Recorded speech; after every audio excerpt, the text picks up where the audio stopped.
그래서 이제 최종적으로 조형 분석 보고서 작성 기준을 말씀드리는데, 이게 그냥 쭉 이어서 하면 좋은데, 이게 유튜브에 탑재를 하는데 한 10분이 넘어가면 업로드가 안 되더라고요.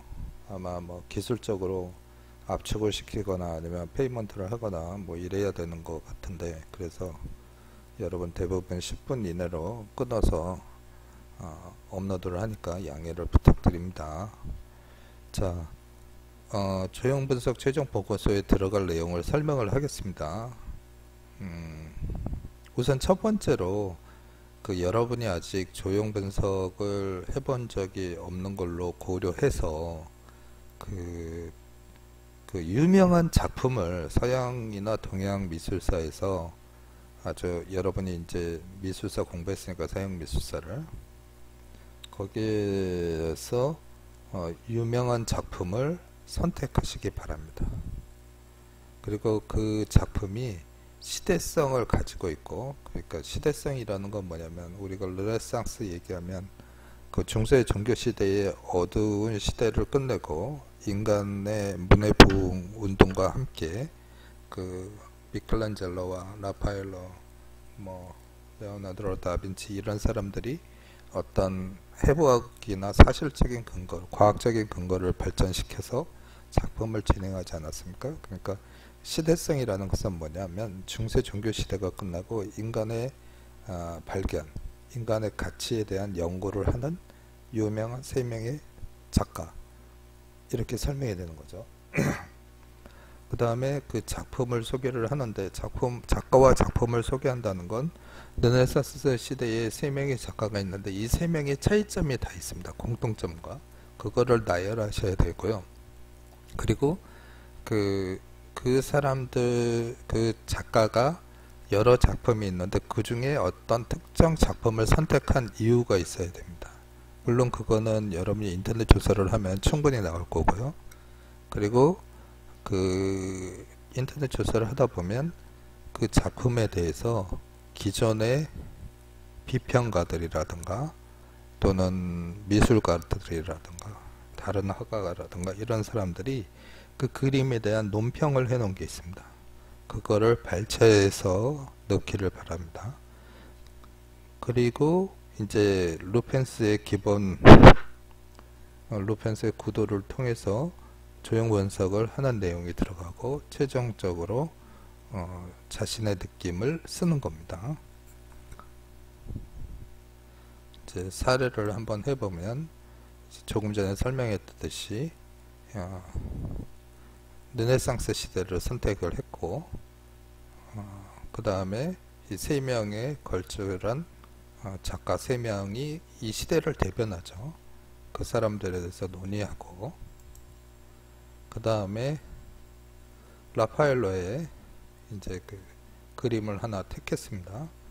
그래서 이 그림의 가장 큰 특징은 뭐냐면 르네상스 시대에 그 원근법이 체계화됩니다.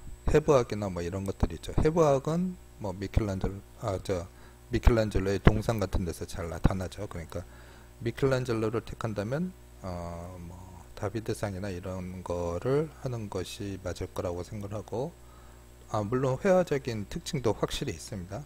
그렇지만 이 라파엘로의 이 그림에선 원근법이 적용이 되는 거죠. 이렇게 보면 1.2 시도로 돼서, 그리고 우리가 보면 수평구도 2개, 그리고 같은 것들의 반복, 그리고 근경, 중경, 원경 이렇게 되고 집중감이 있죠. 왜 가운데 사람이 가운데 있겠는가? 그것은 이제 1.2시에 이 집중감도 있다고 그랬죠. 원근법과 그런 구도가 잘 정리되어 있는 최초의 그림이기 때문입니다. 이제 조형 분석을 조금 전에 말씀드렸듯이 그렇게 하는 거죠. 두 종류의 수평 구도로 전체적인 안정감을 주고, 라파엘로의 치밀한 계산 속에서 상상하지만 많은 사람들의 균형과 반복을 통해서 조화감과 산만하지 않는 집중감을 주었다. 1점 소시점에 의한 충실한 오타네요. 원권법이 있고 긍경, 중경, 원경을 표현한다. 그러므로 무대와 같은 투시도의 공간 속에, 이 공간이라는 건 입체감을 얘기하겠죠. 공간, 인물의 놀라운 조화를 이루어줬고 서로 시각적인 연결을 이루고 있다. 고정건축의 균형감과 질서, 선명성, 그리고 부분과 전체의 조화가 뛰어난 르네상스 작품이다.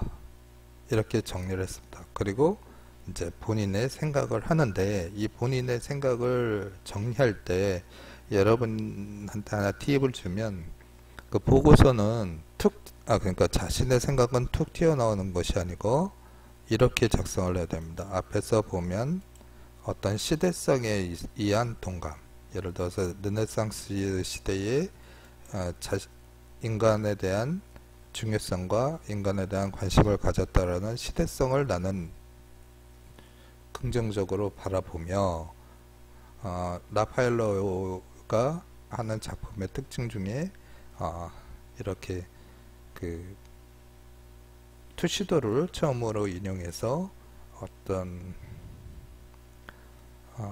그림을 충실한 기획 속에서 완성시키는 라파엘로의 작품의 특징에 또한 감동을 받았다. 특히 여러 사람들이 많았음에도 불구하고 수평 구도와 반복을 통해서 어떤 전체적인 조화와 산만하지 않은 느낌을 준 것에 대해서 나는 매우 긍정적으로 생각하였다. 앞으로 라파엘로에 대해서 깊은 관심을 가지고 연구하는 기회를 만들어서 자신의 것으로 만들어 가겠다. 뭐 이렇게 정리하는 겁니다. 그러니까 자신의 생각은 앞에 레포팅한 내용들의 주요 내용을 나열하고 거기에 소감을 쓰는 것입니다. 이렇게 해서 진행해 주시고, 여러분들이 2명 또는 3명이서 작업을 진행하실 텐데 공통적으로 성의 있게 진행해 주시길 바랍니다.